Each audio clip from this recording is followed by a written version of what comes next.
अस्पताल के सन्नाटे को चीरते हुए 3 युवक एक बूढ़े आदमी के बेड के पास पहुंचते हैं। बिना कोई दया दिखाए वे उसे जबरदस्ती उठाने लगते हैं। वो उन पर कर्जदार जो था।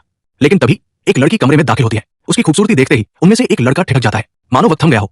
उसकी आंखों में मोहब्बत की पहली किरण झलकती है। वो बिना कुछ कहे अपने दोस्तों को इशारे से बाहर ले जाता है। अगले दिन वो लड़का फिर उस लड़की के पास आता है। इस बार उसका मकसद अलग है। वो सीधा कहता है, अगर तुम्हें अपने पिता के इलाज के लिए पैसे चाहिए तो तुम्हें हर दिन मेरे साथ 1 घंटा बिताना होगा।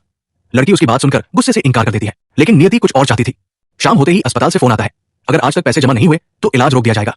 मजबूरी में लड़की उस शर्त को मान लेती है। अगले ही दिन से वो लड़के के साथ समय बिताने लगती है। धीरे धीरे दोनों एक दूसरे को जानने और समझने लगते हैं। उनका रिश्ता सिर्फ एक समझौता नहीं रह जाता, उनके दिल करीब आने लगते हैं। और फिर लड़की को एहसास होता है कि वो इस लड़के से सच में प्यार करने लगी है। लेकिन वो नहीं जानती थी कि लड़का उससे एक गहरा राज छुपा रहा था। उसकी नाक से अक्सर खून बहता था, लेकिन वो कभी किसी के सामने जाहिर नहीं करता था। आखिरकार जब उसने इलाज करवाया तो सच्चाई सामने आई। उसके पास सिर्फ 1 हफ्ते का वक्त बचा था। इस खबर ने उसे तोड़ दिया, लेकिन उसने एक फैसला किया, वो खुद को सबसे अलग कर लेगा। यहाँ तक कि उस लड़की से भी। वो उससे बात करना बंद कर देता है ताकि उसकी मौत की खबर लड़की तक न पहुंचे। 1 हफ्ता बीतते ही उसकी मौत हो जाती है, लेकिन जाते जाते भी वो अपनी वफादारी का सबूत दे जाता है। उसने लड़की के पिता का पूरा अस्पताल का बिल चुका दिया था।